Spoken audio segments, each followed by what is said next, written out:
Bonjour Guy Fondop, bonjour à tous les téléspectateurs d'Afrique Média. Comme vous l'avez si bien souligné, nous sommes à Libreville dans le cadre bien sûr des travaux de la CEAC, la communauté économique des États d'Afrique centrale. Et c'est vrai, vous l'avez bien remarqué, au début il était annoncé un sommet des chefs d'État, mais le sommet a été reporté à une date ultérieure. Mais cela n'a pas empêché la tenue des travaux puisque les ministres se sont réunis dans le cadre de la 5e session ordinaire donc, du Conseil des ministres du COPAX. Et ici, il était question de parler des enjeux sécuritaires de la sous-région. Cela a été dit, cela a été fait à la suite des travaux des chefs d'état-major qui ont donc clôturé leurs travaux 2 jours auparavant. Et donc pour l'heure, je vais vous proposer d'écouter le ministre gabonais des Affaires étrangères qui revient dans cette interview qu'il nous a accordée.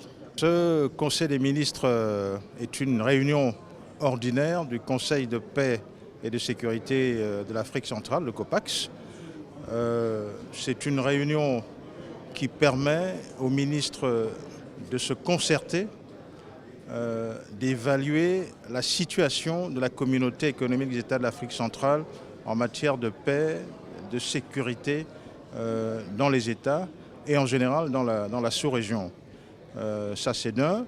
Il s'agira pour les ministres, à la lumière du rapport qui a été préparé par les chefs d'état-major du comité de défense et de sécurité, d'évaluer les nouveaux défis et les nouvelles menaces qui continuent de peser sur la sous-région en matière de paix et de sécurité.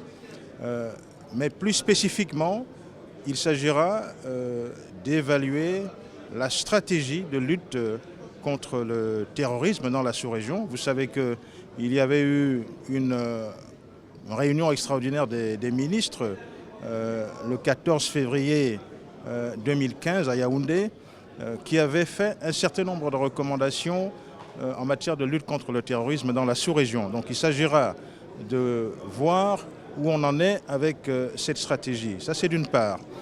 Vous savez aussi que la circulation des armes de petit calibre dans la sous-région est une des causes de l'insécurité et, on va dire, est une menace à la paix dans la sous-région.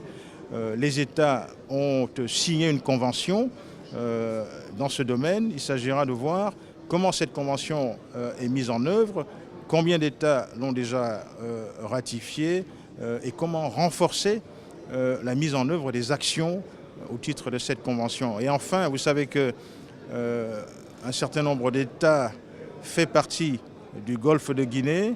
Il y a aujourd'hui en mer des menaces qui touchent à la sécurité maritime, des menaces qui sont liées à l'exploitation illicite des ressources de la mer dans nos États.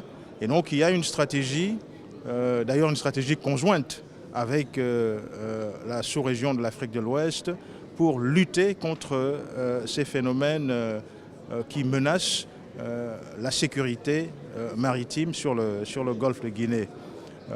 Et enfin, il s'agira de regarder aussi dans certains États qui font particulièrement face à des menaces spécifiques. On a parlé du terrorisme qui touche notamment le Cameroun, qui touche le Tchad. On a parlé des tentatives de déstabilisation de nos États, dont la Guinée équatoriale vient de faire l'objet. Il s'agira de voir comment, ensemble, on va continuer à faire face à ces menaces-là. Alors, vous avez aussi des menaces et des défis très très spécifiques, comme la question du braconnage, qui touche une zone qui s'appelle Minkébé, qui est à la frontière entre le Cameroun, le Gabon et le Congo. Là aussi, il s'agira de convenir d'actions entre ces États-là pour lutter contre le phénomène du braconnage, qui est aussi une grande source d'instabilité, qui est une grande menace à la paix et à la sécurité dans nos États. En tout état de cause, cette réunion a pour objectif général de faire avancer l'action des États, de faire avancer la concertation entre les États, de renforcer l'action commune, l'action communautaire face aux défis et à la paix et à la sécurité. Merci, Excellence.